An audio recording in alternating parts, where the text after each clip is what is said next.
Sebagai insinyur, saya bilang kita harus membangun di atas sebuah dasar. Dasar yang sudah ada, bukan dasar yang belum ada.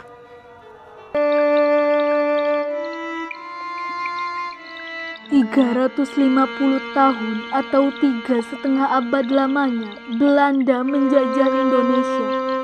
Selama 3,5 abad itu pula, bangsa Indonesia tidak lagi mengenal negerinya sendiri dan tidak lagi memikirkan kepentingan bersama. Belanda telah berhasil memecah belah persatuan, mencerai-berai bangsa Indonesia ke dalam kelompok-kelompok kecil yang lemah.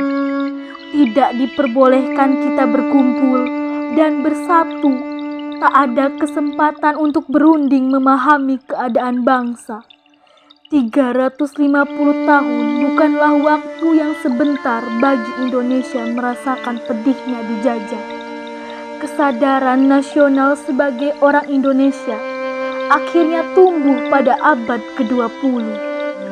Masa ini ditandai dengan dua peristiwa penting, yaitu berdirinya Budi Utomo 20 Mei 1908 dan Ikrar Sumpah Pemuda 28 Oktober 1928. Pada masa itu, untuk keperluan pendidikan, pemerintah Hindia Belanda mendirikan gedung-gedung sekolah, salah satunya Gedung Stovia yang ada di Batavia, sebutan Jakarta masa itu. Banyak pemuda Indonesia yang memanfaatkan kesempatan ini untuk menempuh pendidikan, membuka pikiran mereka akan kemerdekaan. Buah dari pemikiran itu, Sutomo mendirikan Budi Utomo pada tanggal 20 Mei 1908 yang diperingati sebagai Hari Kebangkitan Nasional. Berita itu terdengar ke seluruh tanah air dan menginspirasi lahirnya organisasi dan partai baru seperti Sarekat Dagang Islam, pimpinan Tejokroaminoto, Partai Politik Indise, R.M. Suwardi Sujaningrat atau Ki Hajar Dewantara, Cipto Mangunkusumo dan Dues Dekker, Trikoro Darmo yang diprakarsai oleh Satiman Wiryo Sandoyo, yang kemudian berubah nama menjadi Jong Java. Pada 15 November 1925, diadakanlah pertemuan untuk membentuk panitia Kongres Pemuda pertama. Gerakan pertama pada Kongres Pemuda I yang diketuai oleh Muhammad Tabrani diadakan pada tahun 1925.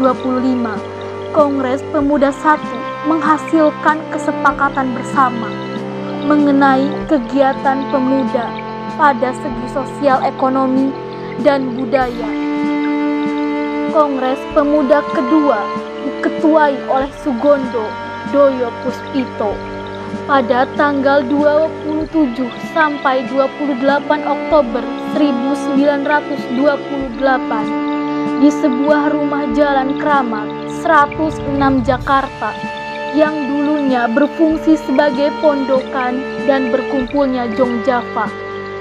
Kongres tersebut dihadiri oleh berbagai wakil organisasi kepemudaan di beberapa wilayah Indonesia, yaitu Jong Java, Jong Bataksbon, Jong Minahasa, Jong Sumatranen Bono, Jong Islamiten Bon, Jong Ambon, pemuda kaum Betawi.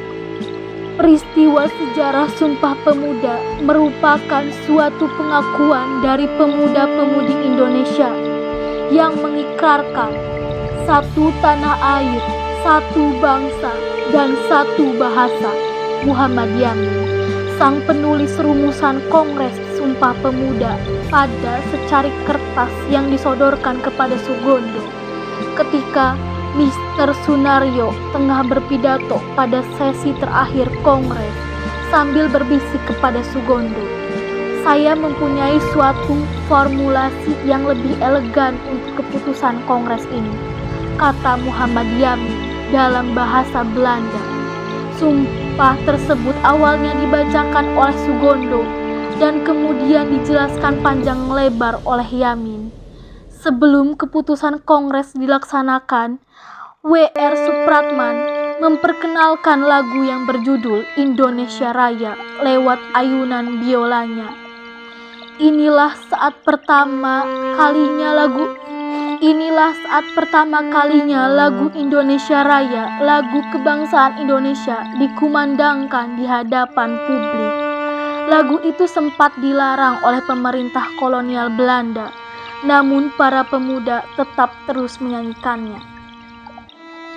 Isi dari Sumpah Pemuda yaitu 1. Kami, putra dan putri Indonesia, mengaku bertumpah darah yang satu, yaitu tanah air Indonesia. 2. Kami, putra dan putri Indonesia, mengaku berbangsa yang satu, bangsa Indonesia. 3. Kami, putra dan putri Indonesia, menjunjung bahasa persatuan, yaitu bahasa Indonesia. Berikan aku 1000 orang tua, niscaya akan kucabut Semeru dari akarnya. Berikan aku 1 pemuda, niscaya akan kuguncangkan dunia. Bung Karno. Kesimpulan yang bisa saya ambil adalah kebangkitan nasional adalah tonggak sejarah bangsa Indonesia. Setiap saat sejarah tersebut dibuka kembali, dipelajari, dipahami, setelah itu dijadikan inspirasi dan semangat pada setiap babak berikutnya perjalanan bangsa untuk mewujudkan cita-cita hidup berbangsa yang lebih bermanfaat. Budi Utomolah pembangkit dan pengerat pertama kebangkitan nasional Indonesia. Pencerahan pertama yang diprakarsai oleh para cendekiawan Indonesia waktu itu pada zaman Indonesia masih dikuasai oleh penjajah Belanda. Pada mulanya gerakan etis edukatif pencerahan, kemudian oleh pergerakan-pergerakan berikutnya dibangkitkan untuk memerdekakan bangsa Indonesia dari penjajah Belanda. Organisasi intelektual ini menyatukan semangat persatuan dan kesatuan bangsa untuk mewujudkan kemerdekaan bangsa Indonesia. Cita-cita ingin memerdekakan akhirnya terwujud pada 17 Agustus 1945. Hal ini menjadi bukti bahwa kemerdekaan suatu bangsa diwujudkan dengan persatuan dan kesatuan bangsa itu sendiri.